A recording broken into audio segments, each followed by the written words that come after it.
How's it going, guys? Welcome back to Diddy Kong Racing. We have just finished up Dino Domain, and now we are about to head out to the exit. And hold on, I want to run over this. Oh, well, never mind. We'll get the grand conclusion of that sooner or later. And Taj, what are you doing here? Car challenge. What? I already know how to race in a car. Why are you telling me to test my car skill? Okay, fine. I'll accept your challenge if it gives me another balloon.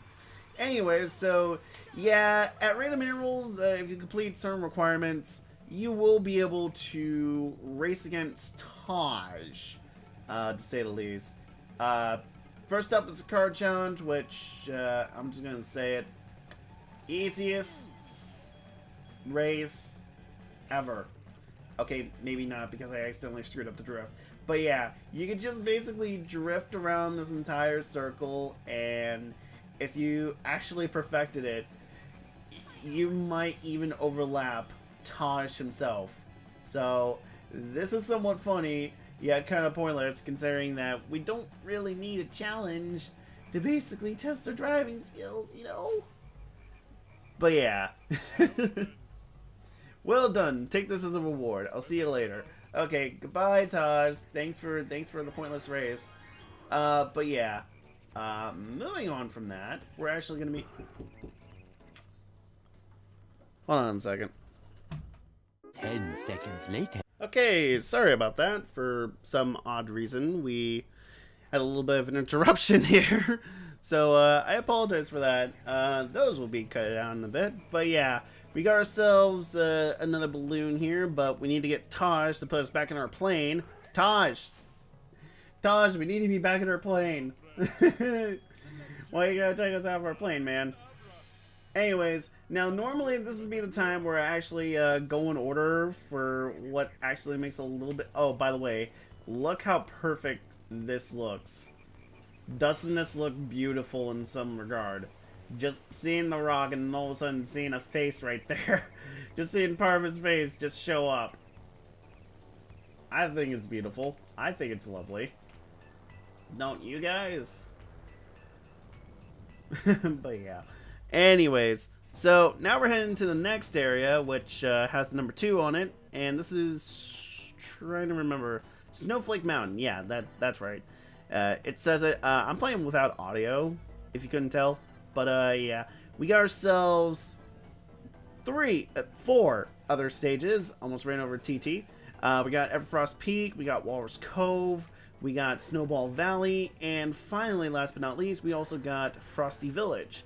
However, we're going to be doing Everfrost Peak first because that is the second of the plane dedicated races in this area. So overall, we're basically going through the motions once again. By the way, the thing about what I just showed there, you can actually zip on the ground zips if you're like really, really close to the ground, like real close. But yeah, like it's pretty much another way to actually get through this area. Sometimes the areas will basically dedicate themselves to other sorts of vehicles, like cars and hovercrafts and all that, but planes can also get used to the ground zips just as much as the little circle ones as well. Unfortunately, I don't think you can actually float in your plane for some reason. I don't know why, but I always figured they have like little side panels there. I'm kind of sad that they didn't include like planes in the water levels, like mostly on the beach levels and all that. I mean, they do, but they don't really. Oh my god. I wish this converter would stop going crazy right now. Anyways, that's an example of how I was actually close to zip. It's very picky when trying to basically, you know, cheat your way through this course in terms of the ground zippers. But yeah, this one, I think this is a hovercraft. This one I think requires a hovercraft as well. I'm not really too sure, but we're gonna have to wait and see. I'm pretty sure this requires a hovercraft, but then again, I think hovercraft and plane are the only ones that are available in this course in particular. Because, like, I mean, you got the ground, but that ice does not look like it could be drove on via car, so yeah. But yeah, we got first. Pretty much pretty much self-explanatory there. And yeah, that's about it. Let's actually go into Walrus Cove. I think this is like one of the few courses that actually has like automatic loops. All things considered, I think there was another one. I think in the space world. But yeah, it's just like this is an example of automated swirly swirls, loop-de-loops. All things considered. Also, it looks kind of cool when you go through it, in some shape and form. But hey, that's just me. Anyways, so yeah, I accidentally just drifted the wrong way, and well then, yeah, that's also an like slopes are kind of hard to get through. Like if you see like a shortcut that you could possibly get to, just to get a certain balloon, then it'd be fine. However, it doesn't work that well, all things considered. And also, as you know not tell, if you actually get on the ice, you actually have to basically wait for a bit until you can actually get off the ice, or actually wait until it's done bouncing you around, because I don't think the hovercraft reacts like that, but I know the car does. All things considered, if you touch the ice in some way or shape or form, it's like the car is just like so afraid of getting cold that it just bounces you upwards for some reason. I don't know, that's my theory on it.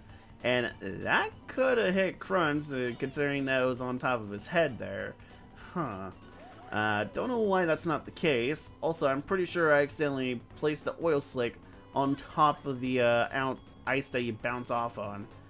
But we're not actually going to be using this boost yet, because we're going to wait after we get some more boost balloons. More boosty balloons. Boosty balloonies. I don't know. Just don't make it sound like it's a rhyme. Anyways, I think we're almost done with this race. But yeah, like, that one shortcut, like, there's two pathways you can take. One has like 2 red balloons and 1 green balloon, but this one right here, I think I already showed it off earlier, but it is a magnet, and if you get it all the way upgraded, you can actually basically attract yourself from, I don't know, like 5 feet away, and then suddenly you're in first. At least that's what I think. I don't know what the actual range on those 3 balloons is, but yeah, it's kind of wacky to say the least.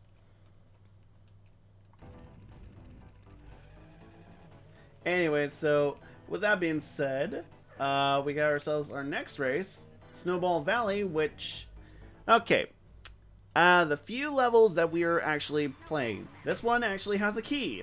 However, we're gonna have to cost ourselves the race, because thankfully, unlike the silver coins, you don't actually have to win the race and keep the key, but I do it just for the sake of challenge and, you know, just basically for laughs. If I can actually manage to do it, that is.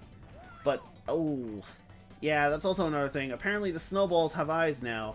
I mean, it's a rare thing that they have eyeballs all over the place.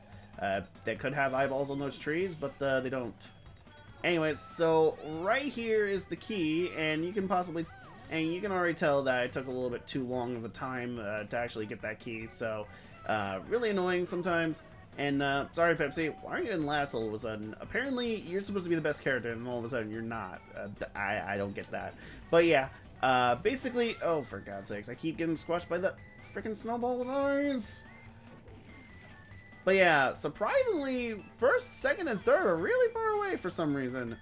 I don't know what was in there, like, cereal bowls today, but I'm pretty sure that's not what is actually intended. Banjo, freaking Crunch is up there. Like, why is Crunch up there? First? Oh wait, no, that's Bumper. Bumper the Badger. Oh my God, he actually hurt poor Crunch. He's still first. God, this is feeling like Mario Kart all of a sudden. Oh God. But yeah, we got the key, so we don't have to worry about getting it again. And we can just try again until we actually get first. But yeah, that's pretty much all the things that I can actually explain because commentating over a racing game is, like I said, kind of difficult, but at the same time, kind of easy considering that, I mean, you're winning for the most part. But yeah, this track, like, it's not really too special. I don't think you can actually do anything like plane-wise. Like, maybe you can put a plane here. I don't know.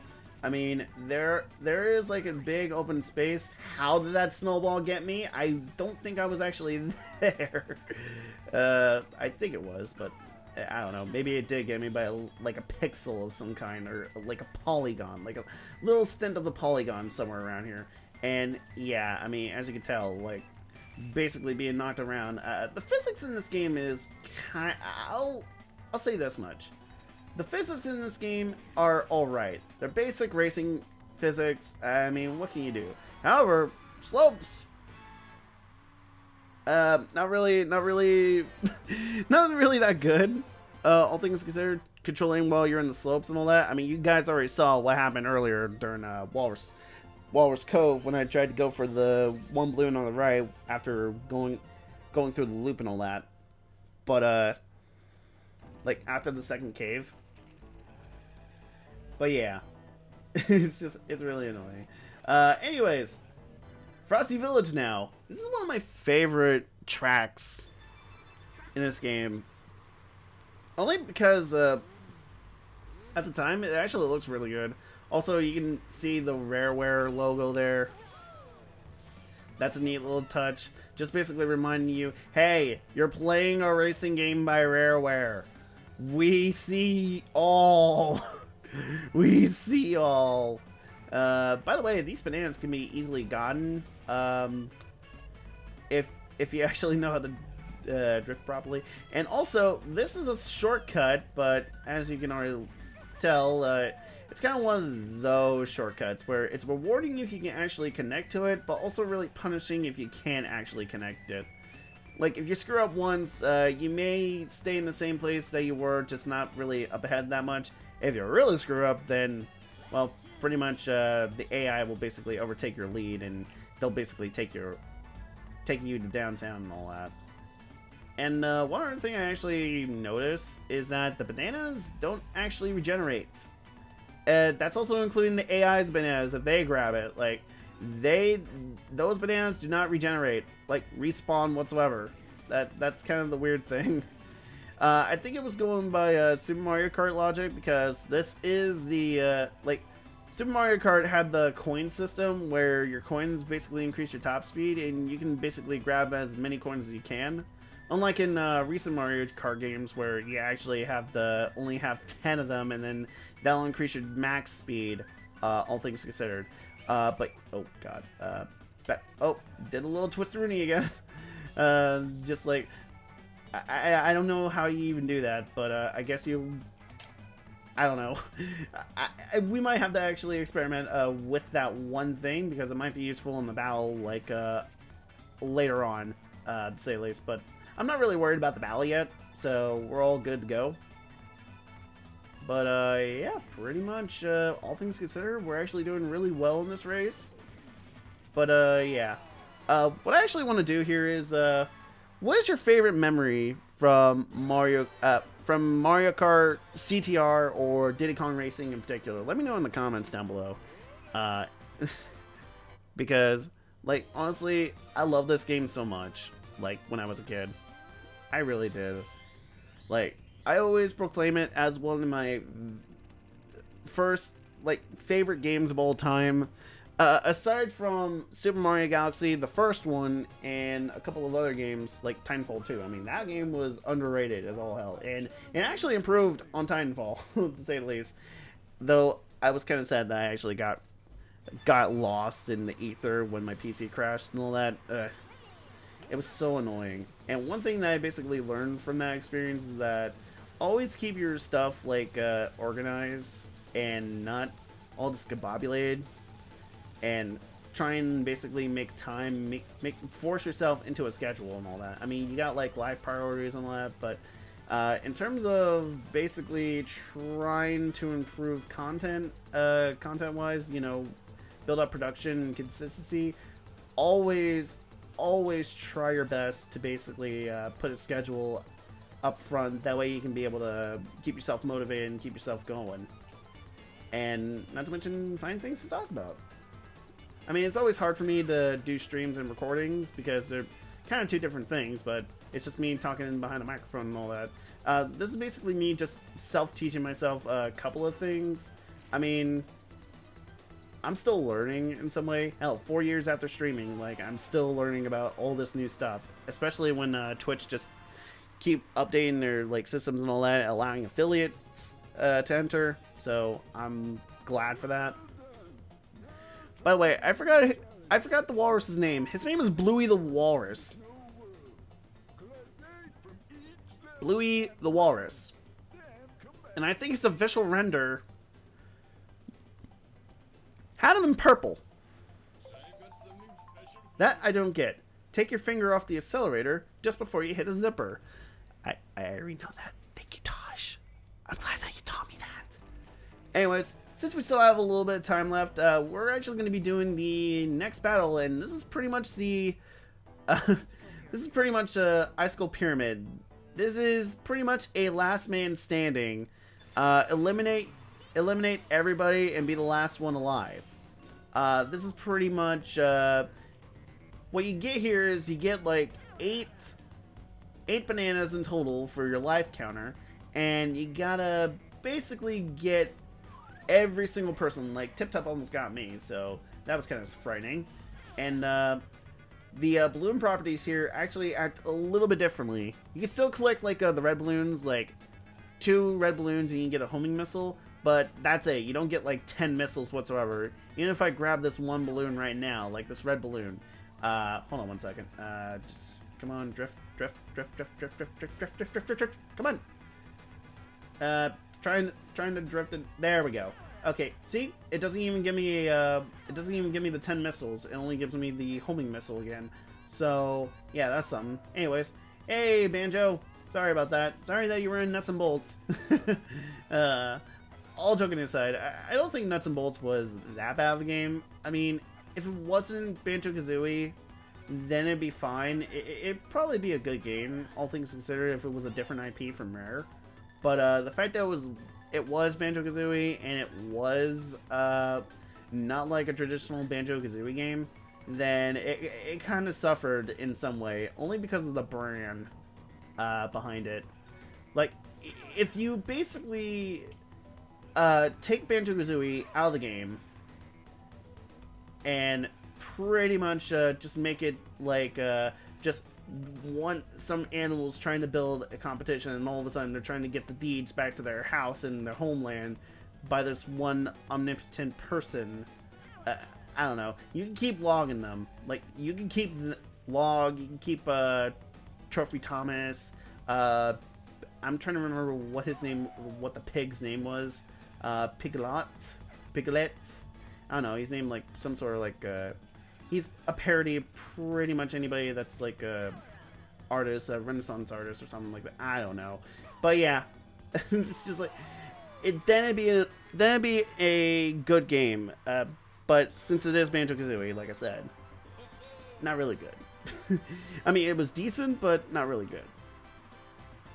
But yeah, we got Icicle Pyramid out, and unfortunately Banjo was the last one eliminated. Conker was the first one eliminated because we haven't seen him in a while. I mean, Project Spark, yeah, we saw him, but at the same time, it's Project Spark. Who in the world actually used that and actually took it into consideration that, hey, maybe it might be a good game? I never played Project Spark, so I can't have any say in it, but from what I've heard, it's like a game development thing where you can basically do some sort of stuff with it, but I'm not really too sure. I've lost track of all the stuff, considering that I don't even play on my Xbox One anymore. I mean, I still have it, don't get me wrong. It was a graduation gift from my parents after graduating from high school and all that. And, well, yeah. But, yeah, that's about it for Diddy Kong Racing. We will be covering the Silver Coins Challenge here, and we'll be covering the second boss Bluey race, and not to mention the trophy race. So stay tuned for that. My name, of course, is Anvil the Crazy, and I will see you all next time. Remember, be loony, be crazy, but most importantly, be awesome. I'll see you guys next time. Peace.